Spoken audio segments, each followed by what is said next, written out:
인생의 후반전, 여러분은 어떻게 맞이하고 싶으신가요? 지난번 장수에 관한 이야기를 나누었을 때, 한 어르신께서 따뜻한 댓글을 남겨주셨습니다. 여든을 바라보는 나이에 단순히 오래 사는 것보다 건강하게 사는 것이 진정한 복이라고요. 병치레 없이 건강한 몸으로 세월을 누리는 삶이야말로 가장 소중하다는 말씀에 깊이 공감합니다. 우리가 아픔을 겪을 때 비로소 건강의 진정한 가치를 깨닫게 되는 것 같습니다. 오늘은 병 없이 오래 살며 행복한 노년을 보내기 위해 우리가 어떤 지혜를 삶에 담아야 할지 함께 알아보는 시간을 가지겠습니다. 여러분의 구독과 좋아요, 그리고 알림 설정은 언제나 큰 힘이 됩니다. 아프지 않고 건강한 노년을 보내기 위한 첫 번째 지혜는 바로 깊은 수면입니다. 잠은 건강의 필수적인 요소이지만 노년에는 그 중요성이 더욱 커집니다. 충분한 수면은 몸과 마음을 회복시키고 면역 체계를 굳건히 하며 신체적, 정신적 활력을 불어넣습니다.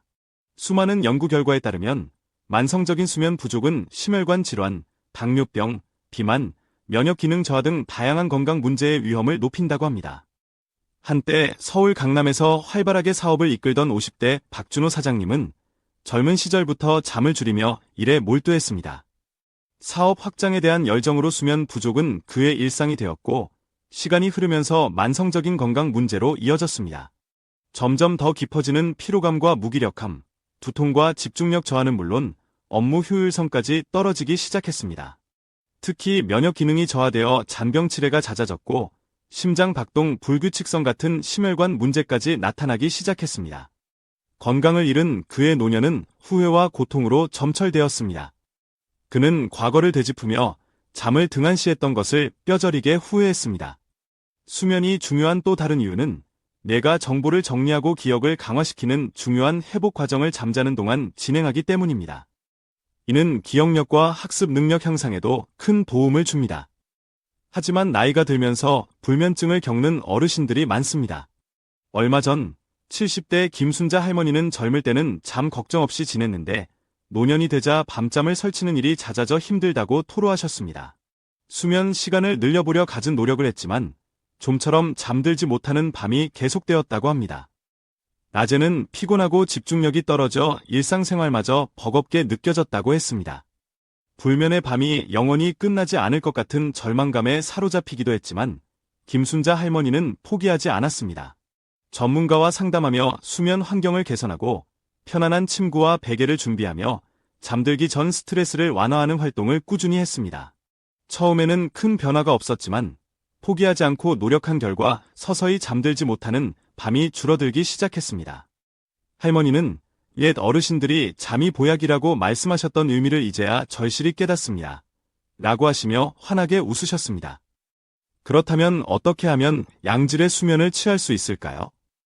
수면의 질을 높이기 위한 몇 가지 방법이 있습니다. 첫째, 규칙적인 수면 패턴을 유지하는 것입니다. 물론 일상생활 속에서 수면 시간이 들쭉날쭉할 수 있지만 최대한 일정한 시간에 잠자리에 들고 일어나는 습관을 들이는 것이 중요합니다. 몸의 생체 시계가 수면 패턴을 인식하도록 돕기 위함입니다. 둘째, 편안한 수면 환경을 조성하는 것입니다. 가급적 조용하고 어두운 방에서 잠들고 본인에게 맞는 편안한 침구와 베개를 사용하는 것이 좋습니다. 잠들기 전 실내 온도를 쾌적하게 조절하는 것도 중요합니다. 셋째, 스트레스를 현명하게 관리하는 것입니다. 바쁜 일상 속에서 스트레스를 인지하지 못하거나 해소할 시간을 갖지 못하는 경우가 많습니다. 명상, 요가, 심호흡 등의 이완 기법을 활용하거나 자신이 좋아하는 취미 활동을 즐기며 마음의 평화를 찾는 것이 필요합니다. 넷째, 건강한 식습관을 유지하는 것입니다. 특히 잠들기 전 과식은 절대 금물입니다. 과식은 소화를 방해하고 노화를 촉진하며 깊은 수면을 어렵게 합니다. 또한 잠이 오지 않는다고 해서 카페인이나 알코올을 섭취하는 것은 피해야 합니다. 마지막으로 자신만의 수면 전 루틴을 만드는 것이 좋습니다. 잠자리에 들기 전 따뜻한 허브차 한 잔을 마시거나 잔잔한 음악을 듣거나 짧은 독서를 하는 등 안정감을 주는 나만의 의식을 만들어 실천해보세요. 이러한 방법들을 통해 수면의 질을 향상시키고 불면증을 예방할 수 있습니다. 충분한 수면은 노년으로 갈수록 우리 몸에 필요한 에너지를 충전하고 삶의 질을 높이는데 필수적인 역할을 합니다.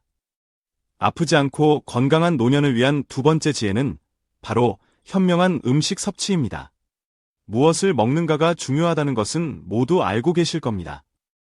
요즘은 50세가 넘으면 3명 중 1명이 당뇨병을 앓는다는 말이 나올 정도로 당뇨는 매우 흔한 질환이 되었습니다. 젊은 시절부터 달콤한 디저트와 인스턴트 음료를 즐기고 운동 부족과 부적절한 식습관이 복합적으로 작용하여 당뇨병 발병 위험이 높아진 탓입니다. 얼마 전 60대 이정수 어르신은 당뇨병으로 인해 많은 어려움을 겪고 계셨습니다. 혈당 조절이 어려워 일상생활에 제약이 많았고 합병증으로 시력과 신장 기능에 문제가 생겨 고통스러워하셨습니다. 어르신은 젊었을 때 단맛에 빠져 운동을 소홀히 했던 것을 진심으로 후회한다고 하시며 한번 잃은 건강은 되찾기 어렵다고 안타까워하셨습니다. 당뇨는 무엇보다 식단 관리가 중요한 질환입니다. 이렇게 힘들고 제한적인 삶이 될 줄은 상상도 못했다며 부디 다른 가족들만은 이런 고통을 겪지 않았으면 좋겠다고 덧붙이셨습니다. 노년으로 갈수록 우리는 혈당 관리를 최우선 목표로 삼아 음식을 선택해야 합니다. 특히 액상과당 섭취는 최대한 자제하는 것이 좋습니다. 굳이 꼭 먹어야 하는 경우가 아니라면 평소에는 액상과당이 들어간 음료나 가공식품은 피하려는 노력이 필요합니다. 과도한 액상과당 섭취는 혈당 수치를 급격히 높여 당뇨병 발병 위험을 증가시킬 뿐만 아니라 심혈관 질환의 위험까지 높일 수 있습니다. 또한 액상과당은 영양소는 부족하고 칼로리만 높은 빈칼로리 식품이기에 과다 섭취 시 영양 결핍을 초래할 수 있습니다. 소화 건강에도 좋지 않은 영향을 미칩니다. 과도한 당분은 위장 불편을 유발하고 장내 미생물 균형을 깨뜨려 장 건강을 악화시킬 수 있습니다. 장 건강이 뇌 건강만큼 중요하다는 사실을 많은 분들이 알고 계실 것입니다. 따라서 노년에 액상과당을 멀리하고 혈당이 급격히 오르지 않는 식사 습관을 들이는 것은 건강한 노년을 위한 필수적인 지혜입니다. 그렇다면 어떤 음식을 어떻게 섭취해야 할까요? 아프지 않고 오래 살기 위해서는 올바른 먹거리가 매우 중요합니다. 첫째, 제철 채소를 풍부하게 섭취하세요. 다양한 색깔의 채소는 노화에 따른 질병 예방과 건강한 시력 유지에 도움이 됩니다. 특히 시금치, 케일 등 녹색 잎채소는 비타민 A, C, K, 철분, 칼슘 등이 풍부하여 뼈 건강과 면역력을 강화합니다. 둘째, 신선한 과일을 적당히 즐기세요. 항산화제와 식이섬유가 풍부한 과일은 심장 건강과 소화 촉진에 도움을 줍니다. 특히 베리류 과일은 항염증 효과가 뛰어나 뇌 건강을 지키는 데도 좋습니다.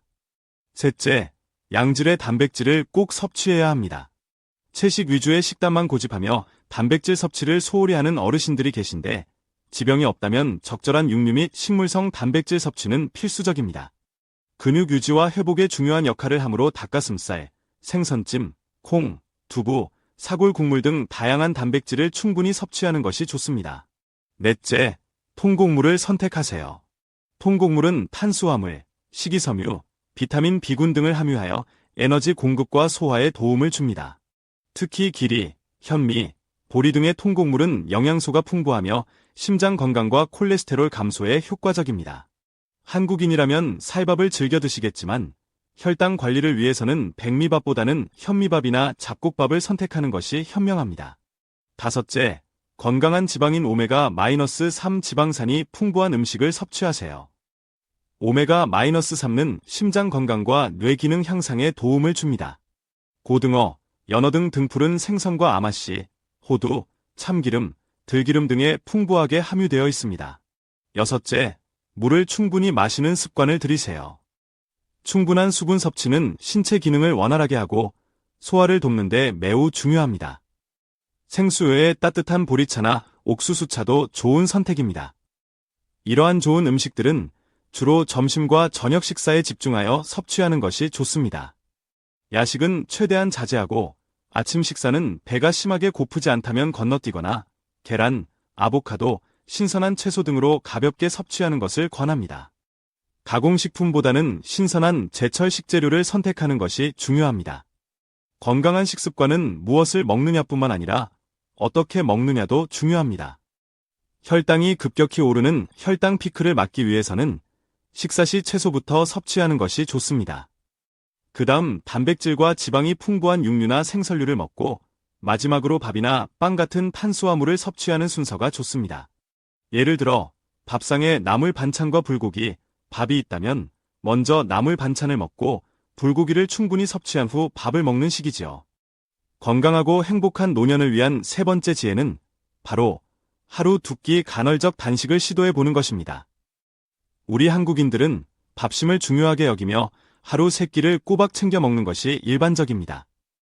하지만 육체 활동이 많지 않은 현대인이라면 하루 두 끼만으로도 충분한 영양소를 섭취하고 건강을 유지할 수 있다는 연구 결과가 많습니다.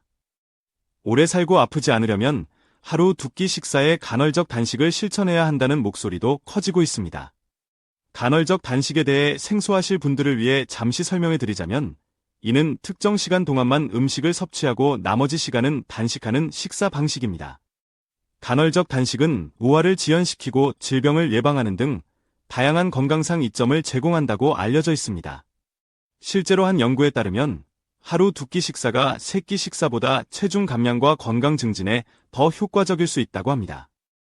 이는 식사 간격을 늘려 칼로리 섭취를 자연스럽게 줄이고 신진대사를 활발하게 하는 데 도움이 되기 때문입니다. 식사 간격이 길어지면 식사 후 혈당 수준이 안정화되고 혈당 조절 호르몬인 인슐린의 분비도 감소합니다. 인슐린은 지방 축적을 촉진하는 역할도 하므로 인슐린 분비가 줄어들면 지방 축적이 줄어들고 축적된 지방을 에너지원으로 더 효율적으로 사용할 수 있게 됩니다. 물론 하루 두 끼 식사가 모든 사람에게 적합한 것은 아닙니다. 개인의 건강 상태와 목표에 따라 식사 빈도와 식사량을 조절하는 것이 중요합니다. 만약 두 끼 식사를 시도한 후 몸에 불편함이 느껴진다면 즉시 중단하고 유료 전문가와 상담하는 것이 현명합니다. 또한 두 끼 식사를 하더라도 영양소가 풍부한 한식 위주의 식단을 선택하고 충분한 시간을 들여 천천히 식사하는 것이 중요합니다. 간헐적 단식이 건강한 노년과 장수에 도움이 된다는 이유는 여러 가지입니다. 간헐적 단식은 인슐린 수치를 낮춰 체내 염증을 줄이고 세포 노화를 방지하는 데 기여합니다. 이는 만성 질환 발생 가능성을 줄이고 건강한 몸을 유지하는 데 도움을 줍니다. 뿐만 아니라 간헐적 단식은 뇌 기능을 향상시키고 기억력 및 인지 능력 개선에도 긍정적인 영향을 미칠 수 있습니다. 간헐적 단식을 실천하는 일반적인 방법은 하루에 두 끼를 먹는 것입니다. 주로 아침 식사를 거르고 점심과 저녁을 정상적으로 섭취하는 방식이 많이 활용됩니다. 혹은 아침과 점심을 먹고 저녁 식사를 건너뛰는 방법도 있습니다. 자신의 건강 상태와 생활 방식에 맞춰 간헐적 단식의 형태와 기간을 조절할 수 있습니다. 하지만 간헐적 단식을 시작하기 전에는 반드시 건강 전문가, 특히 한의사나 의사와 상담하여 본인에게 적합한지 확인하는 것이 중요합니다. 특히 만성 질환을 앓고 있거나 특별한 건강 상태를 가진 분들은 전문가의 지도를 받아야 합니다. 올바른 방법으로 실천한다면 간헐적 단식은 우리의 건강한 노년을 위한 강력한 도구가 될 수 있습니다. 건강하고 활기찬 노년을 위한 네 번째 지혜는 바로 자신에게 맞는 꾸준한 운동입니다. 많은 분들이 걷기와 유산소 운동이 건강에 좋다는 것을 알고 계실 텐데 노년에는 그 효과가 더욱 빛을 발합니다. 걷기와 유산소 운동이 어르신들에게 특히 좋은 이유는 다음과 같습니다. 걷기는 특별한 장비나 비용 없이 누구나 쉽게 시작할 수 있는 운동입니다. 규칙적인 걷기는 심장 건강을 증진하고 혈압을 낮춰 심혈관 질환의 위험을 줄이는데 크게 기여합니다. 특히 하체의 근력 강화에 효과적이며 노년에는 근육량이 곧 힘이 됩니다. 탄탄한 근력은 어르신들이 독립적이고 행복한 일상생활을 유지하는 데 필수적입니다. 정신건강 측면에서도 걷기는 탁월합니다. 스트레스를 줄이고 우울감을 완화하는 데 도움을 주며 한강변이나 동네 뒷산 둘레길을 걸으며 자연과 교감하는 것은 마음의 평안을 가져다 줍니다. 또한 걷기는 칼로리를 소모하여 체중 관리에도 유용하며 이는 노년기 비만 관련 건강 문제 예방에도 도움이 됩니다. 걷기 외에도 다양한 유산소 운동을 병행하면 좋습니다. 조깅이나 가벼운 달리기는 심폐지구력과 체력을 향상시키는 대표적인 유산소 운동입니다. 자전거 타기는 하체 근력과 심혈관 건강을 동시에 챙길 수 있는 운동이며 헬스장의 실내 자전거도 좋은 대안이 됩니다. 어르신들이 많이 선호하는 수영은 관절의 부담이 적으면서 전신 근육을 사용하고 유연성을 높여줍니다. 체력 증진과 체중 감량에도 효과적이며 특히 여름철 무더위를 식히는데 좋습니다. 음악에 맞춰 활기차게 움직이는 에어로빅이나 신나는 춤도 유산소 운동 능력과 함께 유연성 및 균형 감각을 향상시키며 즐거움을 선사합니다. 또 한 가지 추천할 만한 유산소 운동 방식으로는 존 트레이닝이 있습니다. 존 트레이닝은 최대 심박수의 60에서 70% 정도의 낮은 강도로 오랫동안 꾸준히 운동하는 것을 의미합니다. 과도한 부담 없이 긴 시간 동안 유산소 운동 능력을 향상시키는 데 목적이 있으며 부상 위험이 적고 체력 증진과 지방 연소에 효과적입니다. 심장과 폐 기능 강화에도 도움이 됩니다. 이처럼 걷기와 유산소 운동이 노년에 중요한 이유는 다음과 같습니다. 폐 기능을 향상시키고 호흡량을 늘려 호흡기 질환 예방에 도움을 줍니다. 근력과 근육량을 유지하여 노년기 독립적인 생활을 지속할 수 있도록 돕습니다. 스트레스를 줄이고 긍정적인 기분을 유지하여 노년의 심리적인 안녕을 지키는 데 효과적입니다. 또한 만성 질환의 위험을 감소시켜 건강하고 활동적인 삶을 유지하는 데 기여합니다. 다만 운동을 시작하기 전에는 반드시 개인의 건강 상태와 체력 수준을 고려하여 적절한 운동을 선택하고 천천히 시작하여 점진적으로 강도를 높여가야 합니다. 무리한 운동은 오히려 건강을 해칠 수 있으니 필요하다면 보건복지부의 어르신 건강 가이드라인이나 한의사, 의사 등 전문가와 상담하여 자신에게 맞는 운동 계획을 세우는 것이 중요합니다. 한편 노년의 삶에서 스트레스 관리는 무엇보다 중요합니다. 스트레스는 인지 기능 저하, 수면의 질 악화, 대인 관계 문제, 그리고 삶의 만족도 저하로 이어질 수 있기 때문입니다. 노후에는 여유와 휴식을 즐기며 삶의 질을 높여야 하는데 스트레스가 지속되면 이러한 즐거움이 퇴색될 수 있습니다. 스트레스 관리를 위해서는 요가, 명상, 태극권과 같은 몸과 마음을 이완시키는 운동을 꾸준히 실천하는 것이 효과적입니다. 또한 국악 감상, 다도, 사찰에서의 명상, 또는 동네 어르신 모임이나 커뮤니티 활동에 참여하여 마음을 나누는 것도 좋은 방법입니다.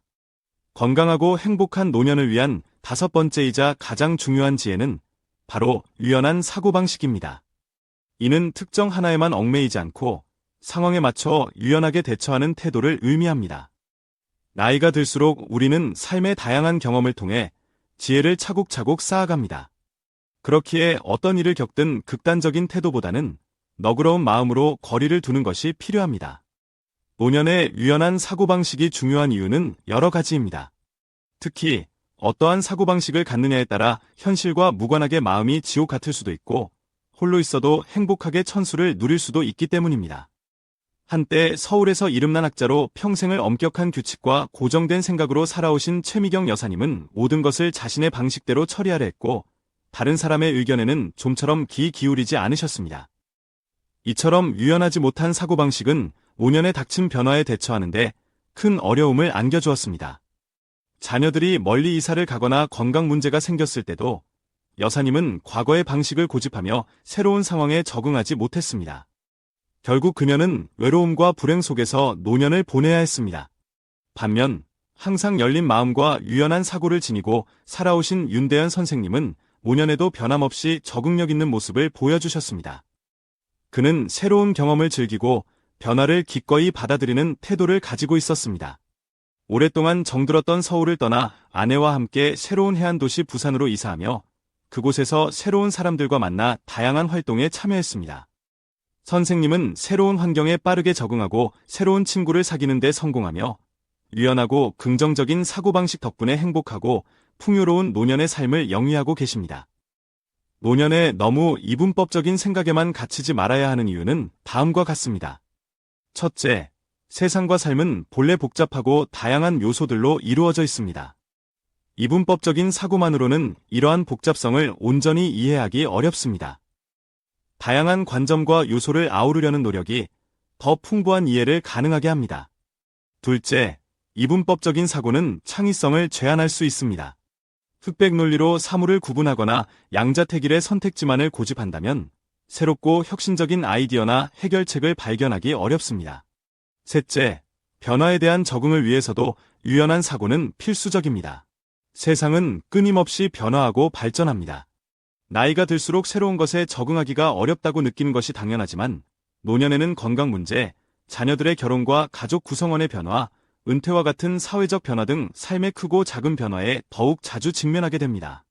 유연한 사고방식은 이러한 변화에 더 잘 적응하고 평온한 마음으로 대처할 수 있도록 돕습니다. 나이가 들수록 우리는 건강하게 살고 싶은 간절한 마음을 갖게 됩니다. 시간의 흐름에 따라 늙어가는 것을 막을 수는 없지만 어떻게 늙어갈지는 우리의 선택에 달려 있습니다. 건강하고 행복한 노후를 맞이하여 편안하고 복이 가득한 삶을 살고 싶습니다. 오늘 말씀드린 5가지 지혜를 여러분의 삶에 적용시키며 풍요롭고 의미 있는 노년을 보내시기를 진심으로 바랍니다. 이 영상을 시청해주신 모든 분들이 늘 건강하시고 행복하시기를 기원합니다. 오늘 영상이 여러분께 도움이 되셨다면 주위에 계신 소중한 분들께도 이 지혜를 공유해보세요. 함께 나누면 기쁨은 2배가 됩니다. 이상으로 인생의 지혜였습니다. 함께해도 행복한 여러분의 노년을 응원합니다. 구독과 좋아요, 알림 설정은 언제나 큰 힘이 됩니다. 감사합니다.